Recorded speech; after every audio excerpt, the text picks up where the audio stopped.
Donc la leptine dit à l'hypothalamus, ok, aujourd'hui, le stock de gras de Camarata, c'est XYZ. J'aimerais savoir qui. I myself am strange and unusual. Oh, Baliberne. I myself am strange and unusual. J'aimerais savoir qui. Baliberne. Aujourd'hui, Luc et moi-même avons enfin pris la décision collégiale d'aborder le sujet épineux du jeûne intermittent du matin. Je sais que beaucoup d'entre vous connaissent ma position là-dessus, mais il y a aussi un certain nombre de personnes qui arrivent sur cette chaîne, et comme je fais quand j'en parle des explications plutôt rapides et concises, en général ça suffit pas, et ces personnes ne comprennent pas pourquoi je déconseille le jeûne intermittent du matin, pourquoi je pense que ça va exactement à l'inverse de vos objectifs de perte de ce poids, puisque pour la plupart d'entre vous c'est la raison principale qui vous fait faire ce jeûne intermittent. Qu'on soit bien d'accord sur une chose, je ne suis pas totalement contre le jeûne intermittent, il m'arrive même d'en pratiquer. Par contre, ce que je vous déconseille de faire, et ce qui je pense est néfaste, et ce qui je pense ne vous aide pas à vos objectifs, c'est le format particulier du jeûne intermittent du matin. Dans cette vidéo, je vais vraiment vous expliquer en détail pourquoi, les raisons hormonales, les raisons métaboliques qui font que c'est vraiment pas un bon format, même si c'est le plus courant. Même si dans cette vidéo, je m'apprête à dire des choses qui vont pas vous faire plaisir, je vous invite quand même à la liker parce que je pense qu'elle est vraiment d'utilité publique. Et allons-y. Alors, on va pas se mytho, moi aussi je l'ai fait, moi aussi je suis tombée dedans. Le pire, c'est que moi j'ai même fait des vidéos où je me montrais en train de faire, mais avec le temps, je me suis aperçue de plusieurs choses. Premièrement, je me suis aperçue que sur moi, ça ne marchait absolument pas. Ensuite, je me suis aperçue, parce que ça fait 7 ans, bientôt 8, que je fais du coaching, que sur les autres, ça marchait pas non plus, ou du moins pas sur le long terme. Au début, ça marche, parce que c'est une forme de restriction. Au bout d'un moment, ça marche pas. Et puis, au-delà même de pas marcher, ça crée d'autres problèmes, d'autres dysfonctionnements. Au départ, c'était un constat que je faisais sans vraiment comprendre, et maintenant j'ai vraiment une compréhension plus large, plus profonde du métabolisme qui me permet aussi de vous donner ces éléments de compréhension, pas pour vous donner des leçons, mais pour que vous puissiez faire les meilleurs choix pour vous. Donc comme je vous disais, le jeûne intermittent du matin, c'est celui qui est massivement le plus pratiqué. Premièrement parce que c'est une forme qui est facile. En fait, c'est plus facile de faire des restrictions dans ce sens-là et de tenir jusqu'au moment où on lâche les chevaux et qu'on mange, et même si après c'est déstructuré, que l'inverse. Deuxièmement, c'est facile parce que généralement le matin, les gens ils ont pas le temps, ils préfèrent dormir un petit peu plus, comme ça ils se lèvent, ils partent, etc. Troisièmement, comme une majorité de gens a le cortisol déréglé, ce dérèglement du cortisol fait que le matin, en fait, ils ont pas faim, ils sont même plutôt écœurés. Quatrièmement, il y a une majorité de gens qui aussi boivent du café le matin, et en fait, le café, en plus de dérégler le cortisol, va faire un effet qui vous coupe la sensation de faim. Et puis enfin, dernière chose, et pas des moindres, c'est que partout dans les livres, et même dans les livres sérieux, et même dans des livres de médecins, et sur certains comptes Instagram, vous avez des coachs, vous avez des docteurs, vous avez des influenceurs, et des gens qui vous disent qu'il faut le faire. On en arrive à des situations où les gens, quand ils arrivent en coaching, et qu'ils me remplissent leur formulaire préalable, ils sont vraiment fiers de dire qu'ils ont fait comme on leur a bien dit de faire, c'est-à-dire de faire un jeûne intermittent 8-16, en sautant le repas du matin, et puis du coup, ils comprennent pas pourquoi, malgré tout ce qu'ils font, malgré une diète cétogène, malgré du jeûne intermittent 8-16, ils perdent pas de poids, et qu'en plus ils ont d'autres problèmes, et qu'en plus leur métabolisme se ralentit, etc. Et c'est donc ce que je veux vous expliquer aujourd'hui dans cette vidéo. Je vais prendre mon temps pour expliquer ça, parce que c'est vrai que quand je vais vite, parfois j'utilise des concepts qui, moi, me semblent clairs, mais qui peut-être ne le sont pas pour tout le monde. Supportez-moi aujourd'hui dans cette vidéo, je prends mon temps pour expliquer. L'argument de base qui est allégué pour conseiller aux gens de faire un jeûne intermittent du matin, c'est de se dire voilà, en fait, en sautant le petit déjeuner, vous allez prolonger les effets de la nuit, puisque la nuit vous étiez en cétose, vous brûlez du gras, etc. Et donc vous allez prolonger cet état de jeûne et de cétose, etc. Et donc partout dans les livres, on vous dit ça va augmenter la lipogénèse, ça va augmenter votre cétonémie, etc. Le premier problème vient de là. Vous partez du principe, qui la plupart du temps est faux et dans la majorité des cas n'est pas vérifié, que pendant la nuit, vous étiez cétogénique, que vous étiez profondément en cétose, que vous n'aviez pas la glycémie déréglée, et que du coup quand vous vous réveillez, vous êtes dans un état où vous êtes en capacité de jeûner. En théorie, c'est vrai. En pratique, c'est pas ce qui se passe. En pratique, on s'aperçoit que beaucoup de gens ont la glycémie déréglée pendant la nuit. Ça se voit, parce que le matin, ils ont une glycémie trop élevée, ils ont aussi une cétonémie qui est trop basse. Alors, il y a toujours des gens qui vont venir vous dire « oui, c'est le phénomène de l'aube ». C'est pas parce que vous avez mis le nom dessus que c'est ok. Ce n'est pas normal d'avoir un early morning dawn effect quand on est en diète cétogène et qu'on est correctement céto-adapté. Si vous êtes correctement céto-adapté, la nuit, ce qui se passe, c'est que quand vous n'avez plus d'aliments, vous allez dégrader des acides gras. Ces acides gras vont vous fournir des cétones, donc votre cétonémie va être élevée, votre glycémie va rester basse. Oui, quand vous dégradez des acides gras, il y a toujours une petite production de glucose, c'est le bandeau de glycérol et des triglycérides qui se transforment en sucre, mais c'est très petit, ça ne suffit pas à faire monter la glycémie, ça suffit juste à alimenter les réserves de glycogène. Donc c'est vrai, dans la théorie, si dans la nuit vous êtes en sommeil profond, si dans la nuit vous retrouvez votre balance homéostatique, si vous dormez correctement, si le cortisol n'est pas déréglé, si la glycémie est basse et stable, le matin vous allez avoir une glycémie optimale, voilà, autour de 75 mg par décilitre, ou autour de 4,2-4,3 mmol par litre. Vous allez avoir une cétonémie bien solide, entre 1,7 et 3,2 mmol par litre, et c'est ça qui vous indique qu'effectivement vous êtes en capacité de jeûner. Sauf que dans la majorité des cas, c'est pas ce qui se passe. Il y a plein de gens qui ont soit la glycémie déréglée pendant la nuit, donc la glycémie monte et descend, et ils ont des pics de cortisol. Ça, c'est ce que nous a expliqué le docteur Mercola dans sa vidéo. J'ai été un petit peu dure avec lui, parce que je pense qu'il est possible qu'effectivement on lui ait mis la pression pour qu'il change de discours, etc. Donc il s'est raccroché aux branches en trouvant des arguments, et en disant, bah voilà, c'est pas bon de pas manger de glucides, parce que la nuit, voilà ce qui se passe avec votre glycémie, avec le cortisol. Mais ce n'est pas normal. C'est un dérèglement métabolique qui n'est pas normal et qui doit se réparer. Certaines personnes n'ont pas ça, elles n'ont pas la glycémie déréglée, mais elles ont quand même le cortisol déréglé. Donc le cortisol est trop élevé pendant la nuit, ce qui ne devrait pas être. Conséquemment à ça, vous avez aussi une glycémie trop élevée, vous avez aussi une cétonémie qui est trop basse, et quand vous vous réveillez le matin, vous n'êtes pas en état de jeûner. Pourquoi ? Parce qu'au lieu d'être cétogénique, l'état que je vous ai décrit avant, où vous puisez bien dans vos matières grasses, en fait vous êtes glucogénique. Vous êtes revenu en fonctionnement de sucre. Et comme vous n'avez pas mangé de sucre, votre corps est obligé de vous en fournir. Comment il fait ? Il dégrade des acides aminés de vos tissus, de votre masse maigre, de vos muscles, pour vous refaire du sucre, puisque visiblement vous n'avez pas été en capacité d'être en fonctionnement gras pendant la nuit. Donc le corps, parce que c'est une machine vraiment formidable, bah, il trouve une solution. Donc il dégrade ces acides de vos muscles, de vos tissus, ça vous fait monter la glycémie et vous restez en fonctionnement de sucre. C'est ça que j'appelle, dans mes vidéos, être glucogénique. Et si vous jeûnez à ce moment-là, ça pose problème. Parce qu'au lieu, comme vous le pensiez au départ, de puiser dans vos acides gras et perdre du gras dans la matinée parce que vous libérez des acides gras, etc., ce que vous êtes en train de faire, c'est continuer à taper dans votre masse maigre.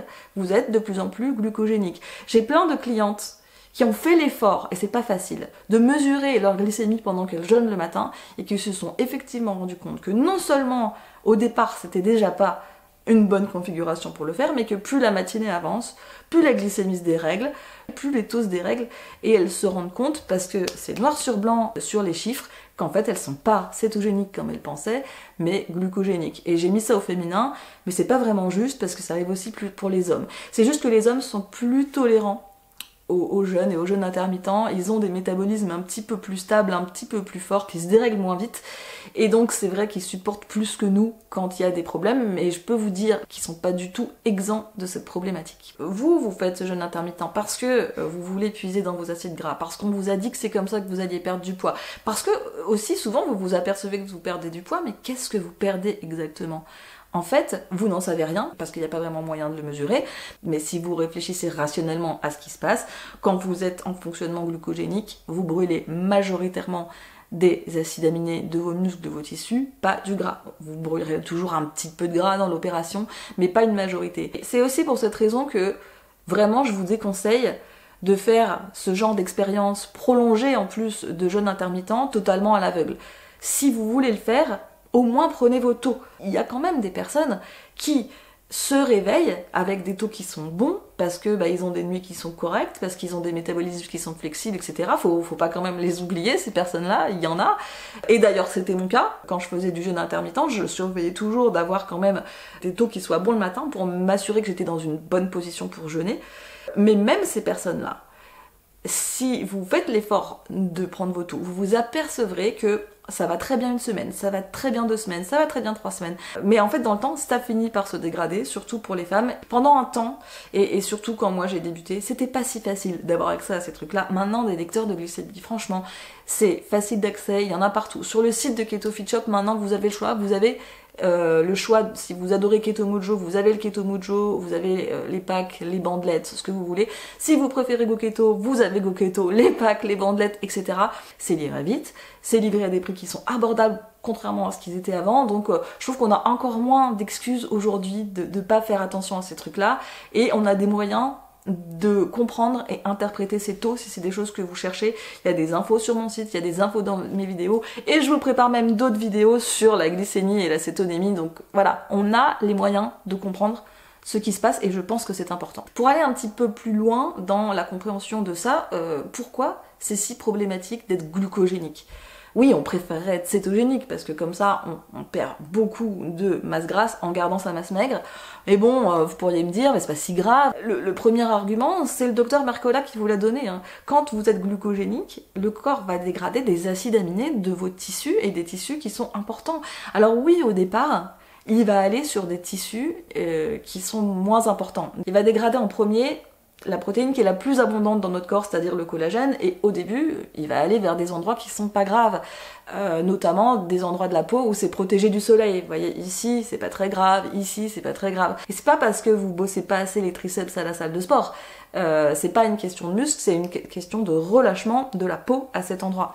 Quand le corps il a fini de taper aux endroits qui sont pas graves, bah il va aller ailleurs et à des endroits que vous n'auriez pas souhaité. Mais bon, au bout d'un moment, en fait, ce fonctionnement glucogénique, ça vous rend vraiment très très catabolique. Catabolique, ça veut dire quoi? Ça veut dire que vous détruisez vos tissus. C'est l'opposé de anabolique, qui est reconstruire ses muscles et ses tissus. Vous ne voulez pas être catabolique tout le temps. Être catabolique, c'est normal dans une certaine mesure, et surtout dans la journée, mais on ne doit pas l'être trop, et l'idéal c'est d'être le moins possible et d'être très anabolique pendant la nuit, et c'est pour ça que c'est important d'avoir une glycémie qui est stable, c'est pour ça que c'est important d'aller en sommeil profond, c'est pour ça qu'on fait toutes ces choses sur le rythme circadien, etc. La deuxième chose pourquoi c'est problématique et glucogénique, c'est que pour toutes les personnes qui ont la glycémie déréglée, et il y en a plus que ce qu'on croit, ça accentue vos problèmes. Si vous aviez déjà une glycémie instable, le fait de jeûner comme ça le matin ne va pas vous la stabiliser, ça va vous la déstabiliser encore plus.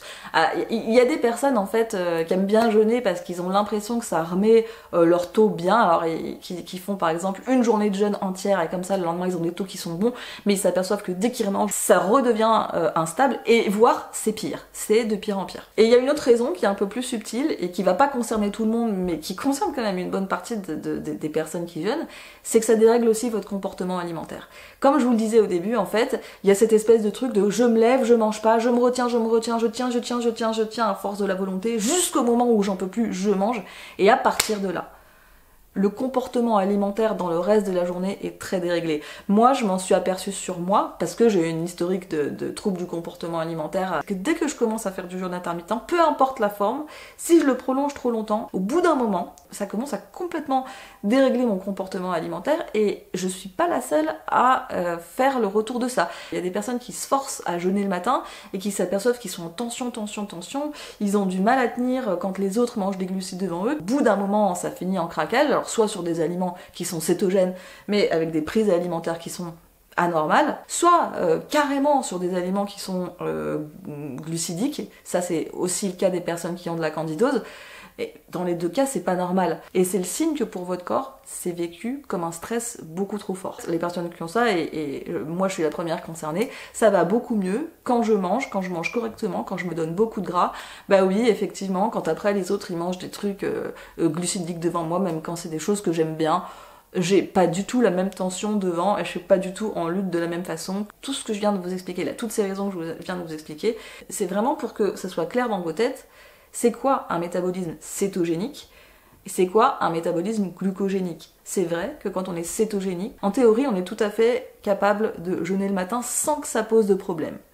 En pratique, les personnes qui font l'effort de suivre leur glycémie, etc., s'aperçoivent que c'est pas vraiment ce qui se passe, parce qu'on a des vies stressantes, parce qu'on a des glycémies déréglées, parce qu'on a des cortisols déréglés, parce qu'on dort pas si bien que ça, et ça ne concernera pas tout le monde, et pas tout le monde dans la même proportion, et pas tout le monde à la même vitesse. Mais le conseil le plus simple que je peux vous donner, c'est si vraiment vous tenez absolument à votre jeûne intermittent du matin, alors faites-le en suivant vos taux et en vérifiant que vous restez cétogénique. Mais de toute façon, si vous tenez encore à votre jeûne intermittent du matin, c'est parce que vous n'avez pas entendu encore le deuxième set d'arguments que je m'apprête à vous donner maintenant. Ce deuxième pan argumentaire va concerner surtout les personnes qui ont du poids à perdre, qui, via le jeûne intermittent, cherchent surtout la perte de poids. Ce qu'il faut comprendre, c'est que la perte de poids, c'est majoritairement une histoire hormonale, et que quand tout est régulé chez nous, notre corps a la capacité de réguler lui-même ce poids. On n'est pas prévu, nous, humains,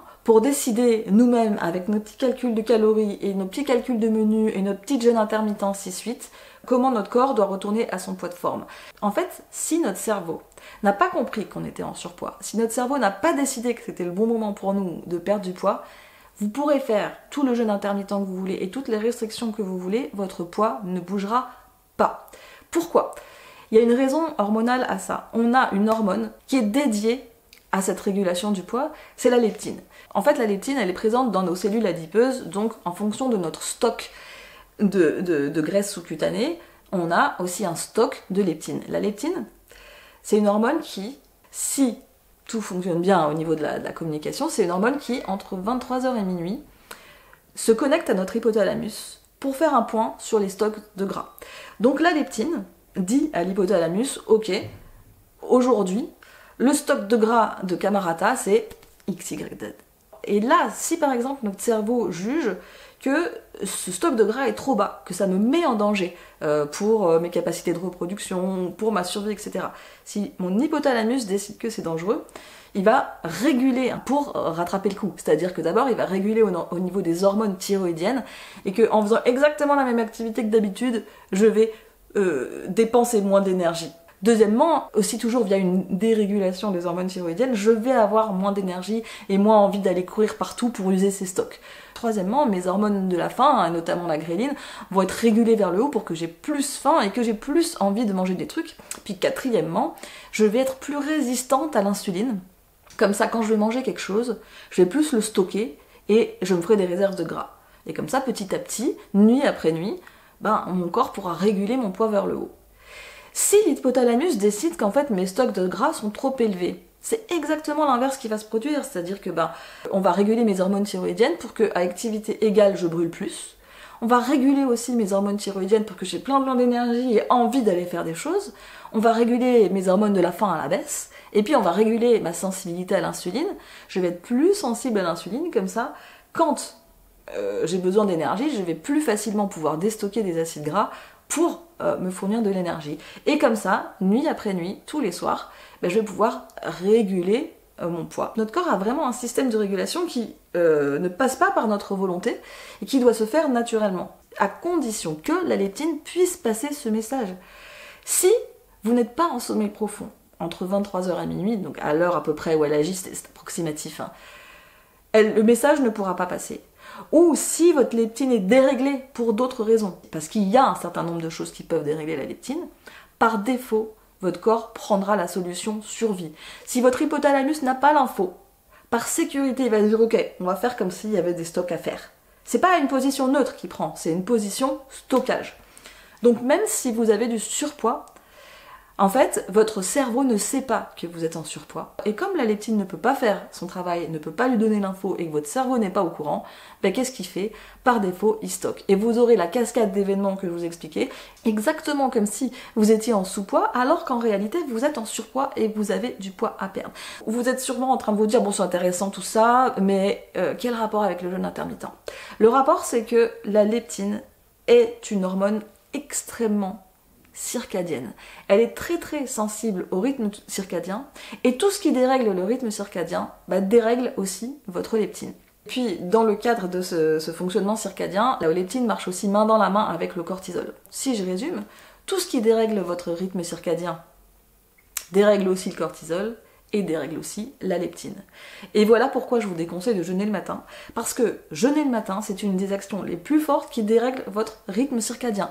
Le matin, on est prévu pour recevoir de la nourriture, pour déglinguer des acides aminés, pour venir nous donner à manger, parce qu'on risque très fortement d'être catabolique dans la journée. Le cerveau a besoin de ce signal de « ok, il y a de la nourriture qui est en train d'arriver ». C'est pas pour rien que les personnes qui ont des problèmes de thyroïde déréglés, on leur demande de prendre leur médication à un certain timing, on leur demande les prises alimentaires à un certain timing. C'est pas pour rien non plus que je vous conseille très souvent de manger dans l'heure qui suit votre réveil. Vous voulez vraiment, dans l'heure qui suit le réveil, donner l'information à votre cerveau qu'il y a à manger pour ne pas dérégler la leptine. Alors bien sûr, il n'y a pas que le jeûne intermittent du matin qui est un facteur de dérèglement de la leptine, attention. Mais le pire que vous puissiez faire pour dérégler la leptine, c'est le combo jeûne intermittent, café, stress à gogo, rush le matin. Et c'est ce que la majorité des gens font. Parce que donc, vous sautez le petit déjeuner, ça dérègle la leptine. Vous prenez du café, vous allez avoir un rush de cortisol, alors que le cortisol n'est pas prévu pour monter d'un coup, il est prévu pour monter graduellement. Donc vous allez avoir le cortisol qui monte très fort, ce qui va très fortement dérégler. Et comme le cortisol et la leptine marchent main dans la main, quand vous déréglez le cortisol, vous déréglez aussi la leptine. En plus de ça, la plupart des gens, donc, ils sont à jeun, ils ont juste le café dans le ventre, ou à la limite le café dans le ventre avec les MCT, mais c'est la même chose, parce que les MCT ça changera pas la donne au niveau du cortisol. Ils vont courir à leurs activités, rush de stress, rush de fonctionnement glucogénique, rush de fonctionnement catabolique. Vous faites monter encore plus le cortisol, et vous êtes toujours à jeun, et vous êtes de plus en plus glucogénique. Et puis en plus, pour certains, vous allez regarder des écrans sans vous protéger les yeux. Donc pareil, vous déréglez encore plus votre cortisol, et votre système hormonal ne comprend plus rien. Là, vous êtes littéralement en train de créer un chaos qui, s'il arrive un jour, 2 jours, 1 semaine, 2 semaines, bien sûr, votre corps va pouvoir le gérer en fonction de votre tolérance au stress, en fonction de votre stabilité hormonale. Oui, votre corps va pouvoir gérer ça. Encore plus si vous êtes un homme. Mais je veux dire, on a tous nos limites. Et au bout d'un moment, vous allez tout dérégler. Et à partir du moment où la leptine se dérègle, bon courage pour aller réguler votre poids par la suite. En gros, pour que vous puissiez vous situer, si vous avez 7 kilos ou plus à perdre, vous avez la leptine déréglée. Et c'est vrai que dans la sphère cétogène, on parle énormément d'insuline, de sensibilité à l'insuline, de résistance à l'insuline. Sachez que 99 fois sur 100, quand on a de la résistance à l'insuline, on a toujours et avant de la résistance à la leptine parce que l'un implique l'autre. Donc quand on veut se réguler hormonalement, c'est très important de prendre les choses dans le bon sens et de réguler les hormones qui sont en haut de la chaîne au lieu de travailler sur celles qui sont au milieu ou en bas. Voyez, les hormones qui sont tout en haut de la chaîne, c'est la leptine, le cortisol et la mélatonine. Et c'est les hormones qui sont les plus circadiennes de toutes. Et puis bon, après il y a aussi des raisons additionnelles qui sont que là où nous sommes le plus capables d'absorber les nutriments, c'est plutôt sur les repas du petit déjeuner et du midi. C'est là où notre absorption des nutriments est maximale, c'est là où on va le mieux récupérer les acides aminés dans ce qu'on mange. C'est pour ça que je vous dis toujours de mettre vos protéines les plus nutritives à ces moments-là. Le soir, on a beaucoup plus de mal à absorber, à plus forte raison quand le soleil est couché, donc quand c'est l'hiver. À partir du moment où le soleil est couché, on absorbe beaucoup moins bien. Je vous le dis souvent, mais nous sommes des animaux qui avons une très mauvaise vue de nuit. Donc à partir du moment où il fait nuit, on ne chasse plus, on ne cueille plus, on ne prépare plus à manger, on mange plus. En fait, on va se coucher, on dort parce qu'il n'y a rien d'autre à faire.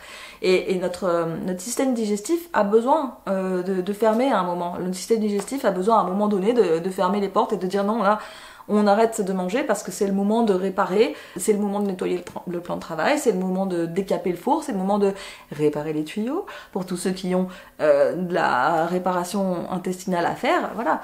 Ça se fait pas pendant la journée parce que la journée on use, mais ça se fait la nuit. Donc en fait la nuit on n'est pas prévu pour absorber, on est prévu pour arrêter et réparer.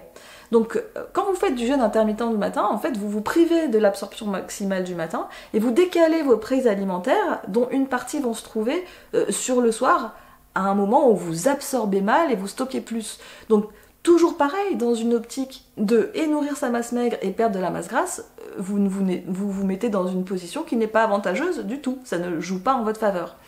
Si vraiment vous voulez faire du jeûne intermittent, moi je vous conseille vraiment plus le format du soir parce qu'il est beaucoup plus logique. Si vous suivez le raisonnement circadien et circadien que je viens de vous expliquer, en fait la nuit et surtout l'hiver, Si on se couchait et qu'on dormait à l'heure où le soleil se couche, bon, ce qui n'est pas le cas dans nos sociétés, mais si on le faisait, on aurait énormément d'heures pour faire du jeûne intermittent. Et en fait, la meilleure façon de faire du jeûne intermittent, c'est de le faire quand vous dormez.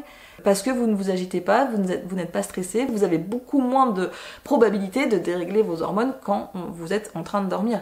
Et en fait, même si c'est pas vraiment possible dans nos sociétés parce qu'on travaille jusqu'à tard, etc., si vraiment on veut faire des périodes de jeûne et les optimiser sans tout dérégler dans notre machine, ben l'idéal c'est de le faire quand il fait nuit, pendant la nuit, et à plus forte raison l'hiver, puisqu'il y a beaucoup plus d'heures de nuit. D'ailleurs, c'est quelque chose que je vous dis depuis le début, qui dit jeûne et jeûne intermittent doit toujours et aussi dire repos. Il faut absolument se reposer et éviter le stress si vous ne voulez pas dérégler vos hormones, dérégler le cortisol et donc dérégler derrière la leptine et l'insuline qui sont des masters hormones pour réguler votre poids. Mais dans tous les cas, quelle que soit la forme de jeûne intermittent que vous choisissiez, ou même si vous choisissez de faire du jeûne long, je vous encourage vraiment à être très à l'écoute de ce que ça fait pour vous.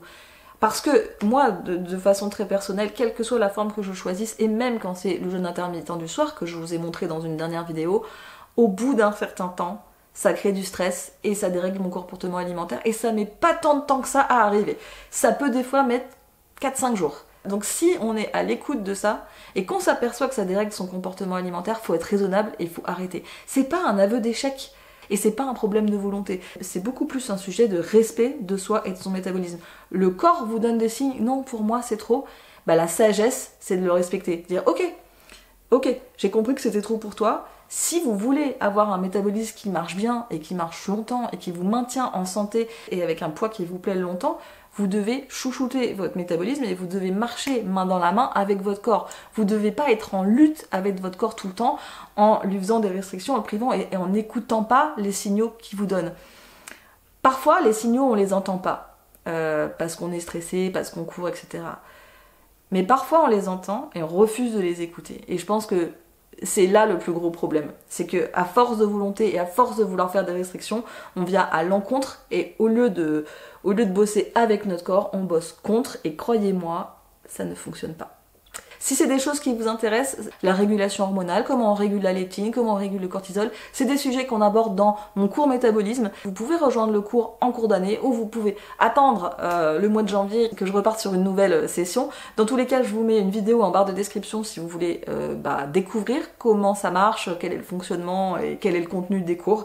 Parce que c'est vraiment le cœur du travail que l'on fait dans ce groupe des petits ninjas que j'adore. Merci d'avoir vu cette vidéo. S'il vous a été utile, dites-le moi, c'est important pour moi, c'est d'autant plus important, vous savez, avec les restrictions qu'il y a aujourd'hui, les créateurs de contenu qui vont à l'encontre des recommandations officielles, ils perdent beaucoup de visibilité. Il y a des très grosses chaînes comme ça qui ont perdu beaucoup de visibilité, moi j'en perds aussi. C'est pas facile à gérer au quotidien, il faut beaucoup de force pour continuer à faire contre vent et marée. Donc vos interventions et vos petits mots comptent beaucoup pour moi parce que ça m'encourage à continuer. Et j'en profite puisqu'on est dans les blablas pour vous dire que si vous avez des sujets que vous aimeriez que je développe plus que d'autres, plus côté alimentaire, plus côté métabolisme, plus côté perte de poids, plus côté... voilà, dites-le moi. Je prends toujours les avis en compte, même si c'est pas immédiat, mais je le prends toujours en compte dans mes planifications de vidéos. Merci d'avoir vu celle-ci et à très bientôt dans l'intégralité de la cétose. Supprimer, vous êtes bien trop